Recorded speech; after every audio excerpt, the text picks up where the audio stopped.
Face reality, people. Movies are dead. Games are dead. Narrative? Dead. Media is nothing but neural trigger response and viral conditioning. Wait, what are you two talking about? Oops. All right. Just watched Heat.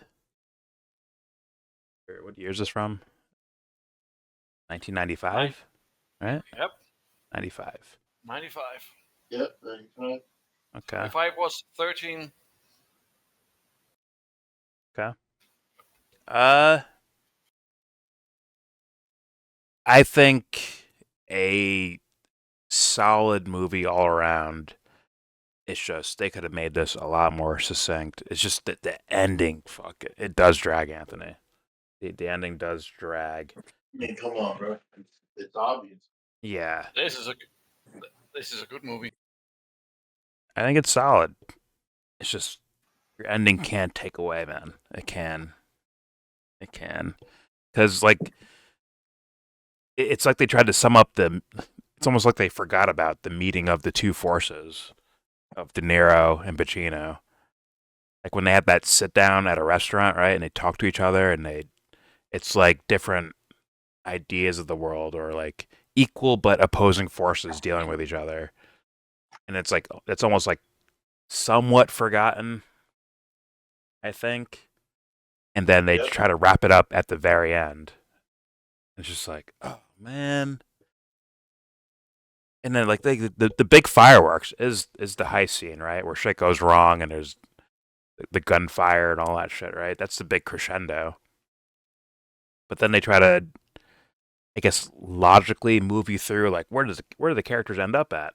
Like, I think they could have did that a lot better and just like kind of close that story up.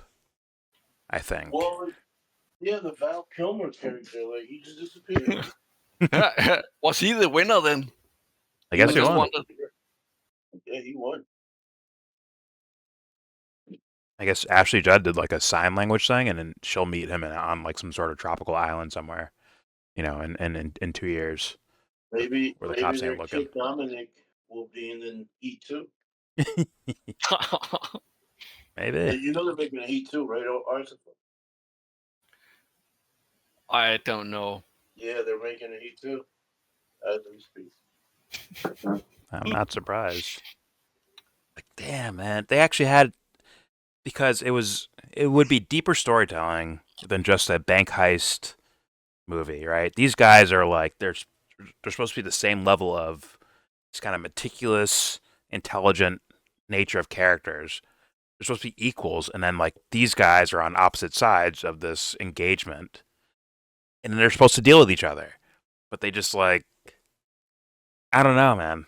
It felt like they just put like a 45-minute gap in between that event playing out, which is, I think, the real payoff for or the attempted payoff of the movie. They end the movie on that, right? De Niro dealing with Pacino.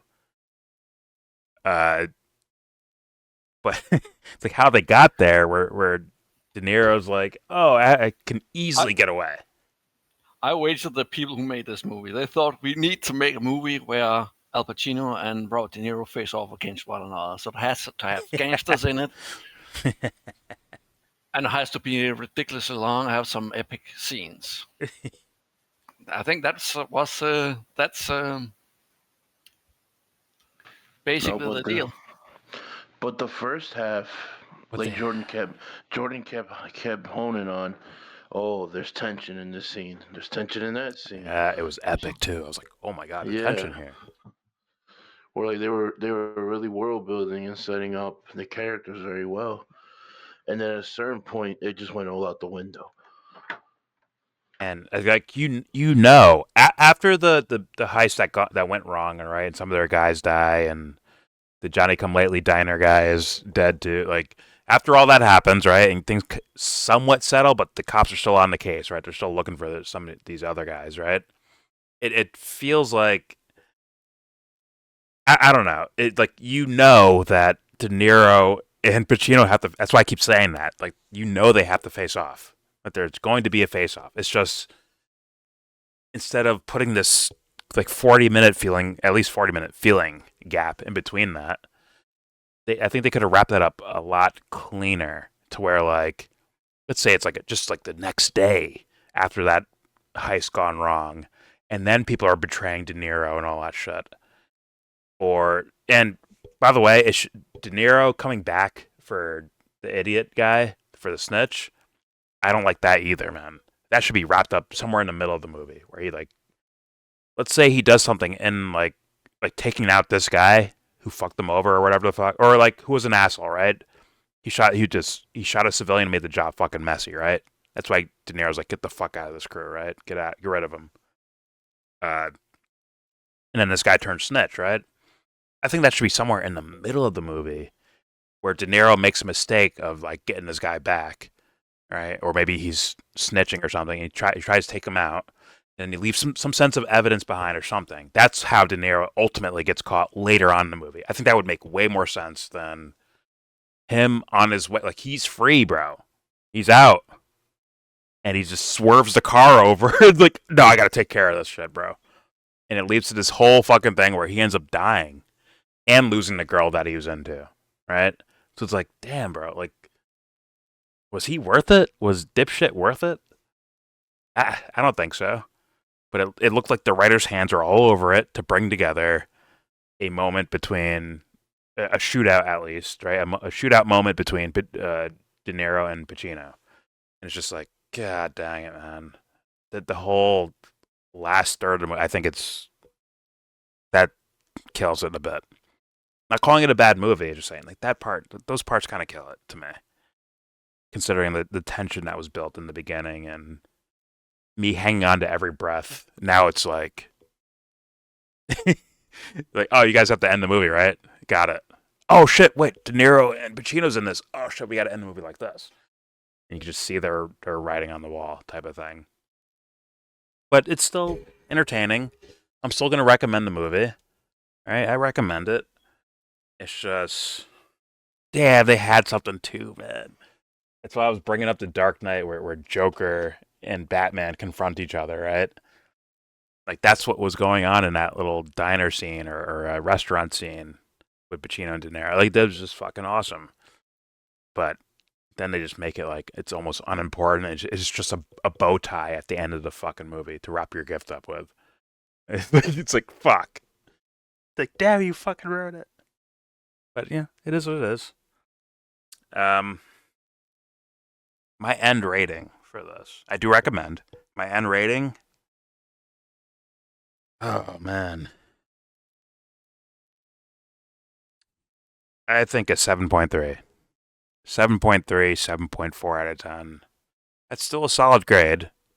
It's just, like, god damn it. Once you show me your ending, like, almost like to where the thing that I thought was the most interesting theme about it, of these opposing philosophies and like maybe similar philosophies, but different sides of the railroad tracks. Once you kind of make that like a nothing burger as like a catchy ending. Movie. I think it's a really good movie. Fair enough. I mean, that ending fucked it up for me. But go ahead. I don't know. I have nothing to add except it's the most epic shooting scene. Well, that's not enough, though. For me, that's not enough because at the heart of the issues is the pacing. Like, I'm not a big pacing. I'm not a pacing maximist, or a pacing supremacist, but yeah, pacing killed this movie. It took the air. It's like if it's a basketball player, he took the air out of the ball. I mean, once you have the meticulous bank robbing, criminal guy who's like breaking all his rules, exactly. This dude checks every box before he does fucking jobs and shit like that. If he hears a little hint of something, he walks away. Like the scene where they're doing the stakeout on him. He's like, this ain't right. Let's get out of here, right? And it's not. So let me cut you off. It's not like the disintegration of that discipline was done in a compelling way where, like, it came off as believable. It just came more off as plot convenience. Well, once you go through like once the meticulous guy gets caught in a scenario where his heist goes wrong, it went wrong, right? At that point, now you have to like start like moving toward like the pace is not like as far as like pacing goes, and now we need to pick up the fucking pace because he's out of his element. It is chaos, and they should take the audience with them on that journey of like shit, the wheels are off. But instead, the meticulous guy who somehow he gets away, right? He finds a way out. He even gets to visit the fucking dude, right? John Voight, front door in daylight time, visits this fucking guy, right? They slow it back down, and then he speeds it back up himself. Like he's out of the chaos, Anthony, and then he turns back around to speed the chaos back up again. This slow drip, meticulous character said, "Fuck it, I'm going back into the chaos in order to like settle a score with fucking doofus, some character I don't give a fuck about." And like, I don't know, man. Well, what was I saying? It's like, yo, you beat the cops, check mark. Yeah. You have millions of dollars, check mark, and you have the girl. Like what? Exactly. Like you're gonna risk all that for this motherfucker? Like, like come on, dude. Like you tell me there haven't been bigger fish you've let go than this guy. Exactly. It only makes sense if the writers are in a pickle and they need to get out of it. That's the only way this makes sense to me. As stupid as this might be, it would make more sense if Amy Brennan, let's say Amy Brennan was all into Robert De Niro, like, I don't care if you're a gangster, I'm all into you, I love you. And then she got caught, and he's like, I'm gonna bust through the fucking doors and free her and get the fuck out of here. Because if she ain't with me, have you watched that? Yes, I've seen Scarface several times. He had on and off throughout years, but yeah, if it was his love interest, right? Something deeper than the bank robbery thing. Like he's supposed to care more. Like he has like a different sense of character, just a deeper level to the Robert De Niro character. And if he did all that for love, like, oh, my girl's fucking caught by the cops and they're trying to use her as bait, like the scenario they did with Val Kilmer and fucking Ashley Judd, where De Niro's like, well, guess what? I'm fucking smart and I love this woman and I'm actually here for this woman. Like, I'm gonna fucking save her, get the money, and get out. And then Pacino, they can do some sort of climactic ending where either Pacino kills him before he gets away, and maybe Amy Brennan leaves with the money, or Pacino's like, get the fuck out. Like, I know you're about to retire, so you're like, I won't shoot you. Just take the plane, get the fuck out. Stay away from here. You take your girl and the money, just leave. Like, where it's not worth it for him, type of thing. Like, they could do something like that, but hey, you know. Like a Point Break kind of thing. Point Break, The Town, even a little bit. Yeah. The Town, where he leaves the orange and the money to Rebecca Hall. Yeah. And that's why, and those kind of movies are like illustrations. Like, yo, The Town had a lot going on, but like when what is it? They're in Fenway Park, right? Yeah, the last heist. And then and no, even when Jeremy Renner's like taking that sip of soda right before he dies. That's an epic fucking scene, by the way. It's epic. But, go ahead. But what I'm saying is that right after that, they could have squandered it. Yeah. They could have scored based on how that would have played out, but instead, it was done well. I think so. I think The Town's a really good movie. Or like Utah, yeah. Or like how do I put it? If I'm being honest, I wasn't crazy about the way like he outsmarted John Hamm and them. I wasn't crazy about that. Fair enough. But it's like it's irrefutable that it's like, oh, it's tied up nicely. Yeah. That's irrefutable. It's tied up nice. Oh, I just love that Jeremy Renner scene, bro, where he's like, I'm from the gutter, I love the gutter, and my last will and testament, my last supper is a fucking soda thing from the fucking street. Yeah. Like that's such a story being told just in that moment. Yeah. Where he's like, he's sipping his last fucking drink from where he's from and type of shit. He's like, he's willing to like stay there. It doesn't matter. Like, I'm here. I'll die here. Matt, you know, Ben Affleck's like, I want to get the fuck out of here, right? I want to. Yeah, yeah. There's better ways of doing it. And I want to get the and fuck those out of are here. like, yeah, those are like two opposing sides colliding too. Yes, yes, it is. I mean, And but then they're you have, brothers, but like they're like we have yeah, different ideas of the world, you know. and then also you have John Hamm, and you have the what's it called, the florist. Yeah, yeah, yeah. That are like weights over these guys' heads, bro. Yes, and Straight up. it's like he's like, you're gonna do what I say. I And Affleck love that. gets I gritty. love that scene is the best. To me, that's the best scene in the whole fucking movie. He's like, yeah, you know how they get rid of the horses. How about you fucking They, tell they, me, huh? I do hmm? Boston accents. Yeah, it's like he's like, they kill him, or they do him the chemical way. I did your father the chemical way. He's like, your father worked for me for years, and he wanted to do his own thing. Yeah, like that's, See that how was that that dude. worked out, bro. He died that year too, bro. He did Inception in that movie, and then The that actor, passed. yeah, That's not brought up enough, bro. Like, yo, yeah, that's fucking lit, dude. This yeah. dude died, like, he left a footprint right before he died, bro. Like, He put some work in, bro. he Kobayashi. He was Kobayashi too, bro. And fucking Usual Suspects. Yeah, yeah, Nah, damn. yeah, though, that was fun. Man, the town's fucking good, man. That's a good But fucking that's movie. what I'm saying. But even Point Break, it's like, Point Break. Oh, Point Break's just fun. Whatever. Like, nah, man. Point Break is not a dumb movie, bro, at all. Nah, the Swayze ending, or his. I don't want to give away too much, but his ending. Even before that, when Swayze's like, yeah, man, maybe you'll catch me next time, and then this guy jumps out the fucking airplane with only a gun, and then he's like, come on, Johnny. Johnny's like fucking crazy, like he's like, pull the fucking lever, and he's like, what do you do, Johnny? You can't pull the lever and hold on to the gun, and it's like that's tension, bro.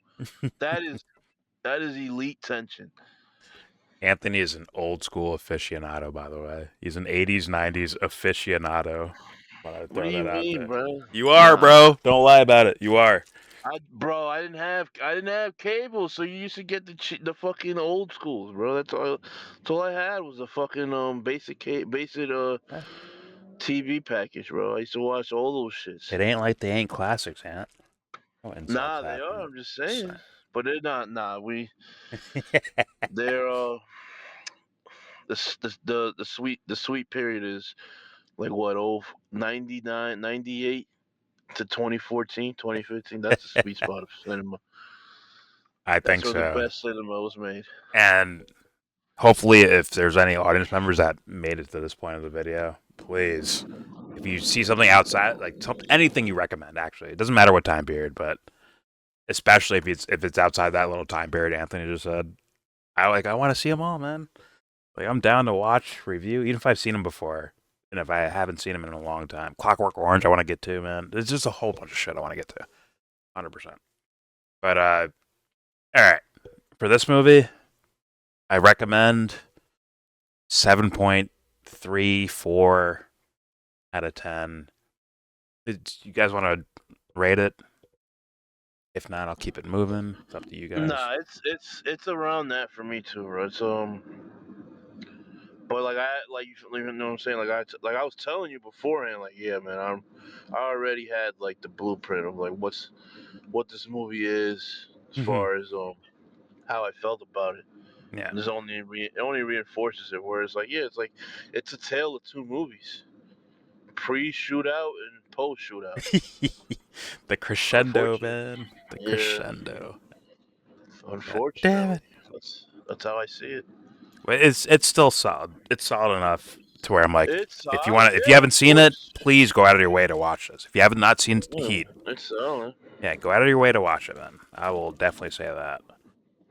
But all right, there's your review for fucking Heat, 1995. All right. Oh, Ashley Judd. Watch it for Ashley Judd. Watch for her alone. Yeah, I'd watch it. Blonde Ashley Judd. All right. It's your review for Heat.